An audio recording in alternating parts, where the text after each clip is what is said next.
என் அன்பு மாணவர்களுக்கு வணக்கம். இது உங்கள் சரவணகுமார் சார். இன்னைக்கு கிளாஸில் நம்ம என்ன பார்க்க போகிறோம்னா, இன்ஜினியரிங் கெமிஸ்ட்ரி ஒன்றில் இருக்கக்கூடிய இம்பார்ட்டன்ட் பார்ட்ஸி கொஸ்டின்ஸ் நம்ம பார்க்க போகிறோம். இப்போ டே 8 வரைக்கும் ஒரு 3 யூனிட்டுடைய இம்பார்ட்டன்ட் பார்ட்ஸி கொஸ்டின் கொடுத்தாச்சு. அதாவது first unit, second unit and 5th unit கொடுத்தாச்சு.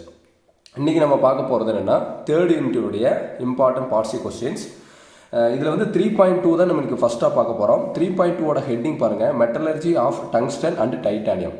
இப்போ இதில் நல்லா கவனிச்சிங்கம்மா, ரெண்டு கொஸ்டின் தான் இருக்குது. இந்த 2 கொஸ்டின் ஒரு கொஸ்டின் கட்டாயம் மாறி மாறி கேட்பாங்க. அப்போ இது என்னென்னா, ஹெட்டிங்கே பாருங்களேன், metallurgy of tungsten and titanium. அப்போ டங்ஸ்டன்லேருந்து ஒரு கொஸ்டின் வரணும், இல்லைன்னா டைட்டானியத்துலேருந்து ஒரு கொஸ்டின் கேட்கணும். இந்த 2 கொஸ்டின் படித்தோன்னா தைரியமாக இருக்கலாம், ஒரு கொஸ்டின் கட்டாயம் எக்ஸாமில் வரும். சரிங்களா? அப்போ அந்த டங்ஸ்டனுடைய யூசஸும் படிச்சுக்கணும், டைட்டானியத்தினுடைய யூசஸும் படிச்சுக்கணும். ஃபஸ்ட்டு நான் என்னென்னா, இங்கிலீஷில் கொஸ்டின் ரீட் பண்ணிவிட்டு தமிழ் மீடியம் ஸ்டூடெண்ட்டுக்கு தமிழில் நான் உங்களுக்கு அந்த கொஸ்டின் சொல்கிறேன், நீங்கள் நோட் பண்ணி வச்சுங்க. ஃபஸ்ட்டு கொஸ்டின் என்னென்னா, explain the extraction of tungsten from its ore. அதாவது அந்த ஓர் என்னென்னு சொல்லி நீங்கள் ஜென்ரலாக கேட்பாங்க. இல்லைன்னா இது ஓரோடைய நேம் தெரிஞ்சு வச்சுக்கோங்க. நேம் அதில் தமிழ் தாதுக்கள்னு சொல்லுவாங்க ஓர்னா.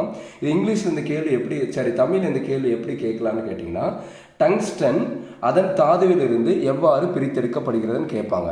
மற்றும் பயன்கள் யாவை, பயன்களையும் படித்து வச்சுங்க. இதனுடைய யூசஸும் படித்து வச்சுங்க. இதனுடைய யூசஸ், டங்ஸ்டனுடைய யூசஸும் படிச்சுங்க, டைட்டானியத்தினுடைய யூசஸும் படிச்சுங்க. செகண்ட் கேள்வி என்னன்னு பார்த்தீங்கன்னா, explain the extraction of titanium from its ore. சரிங்களா? அதாவது என்ன, தமிழ் என்னென்னா, டைட்டானியம் அதன் தாதுவிலிருந்து எவ்வாறு பிரித்தெடுக்கப்படுகிறது. இப்போ இதுக்கு என்ன பண்ணணும், டைட்டானியத்துக்கும் என்ன பண்ணணும், யூசஸ் படித்து வச்சுக்கணும். சரிங்களா? யூசஸ் என்னென்னா நம்மளுக்கு 2 மார்க்ஸ் கொஸ்டின் கூட கேட்கலாம். அப்போ 3.2ல் ரெண்டு கேள்வி தான் இருக்குது. என்னென்னா, டங்ஸ்டன் அண்ட் டைட்டானியம். டங்ஸ்டன் அதனுடைய ஓர்லேருந்து எப்படி எடுத்துக்கிறாங்க, அதே மாதிரி டைட்டானியம் அதனுடைய ஓர்லேருந்து எப்படி எடுத்துக்கிறாங்கன்னு நம்ம படிக்கணும். அப்புறம் என்னன்னா, இப்போ டங்ஸ்டன் ஓர்னுடைய என்னென்ன ஓர் அதனுடைய நேம் தெரிஞ்சு வச்சுங்க. டைட்டானியத்தினுடைய ஓர் அதனுடைய நேம் தெரிஞ்சு வச்சுங்க. தமிழில் தாதுக்கள் அது அதனுடைய நேம் தெரிஞ்சு வச்சுங்க. அப்போ அதே மாதிரி யூசஸும் படித்து வச்சுங்க. ரெண்டு கேள்வி தான், ஒன்று டங்ஸ்டன், இன்னொன்று டைட்டானியம். இந்த 2 கேள்வி படிச்சிட்டோம்னா கண்டிப்பாக ஒரு கொஸ்டின் மாறி மாறி நம்ம கேட்டுட்டு இருப்பாங்கம்மா. Thank you students.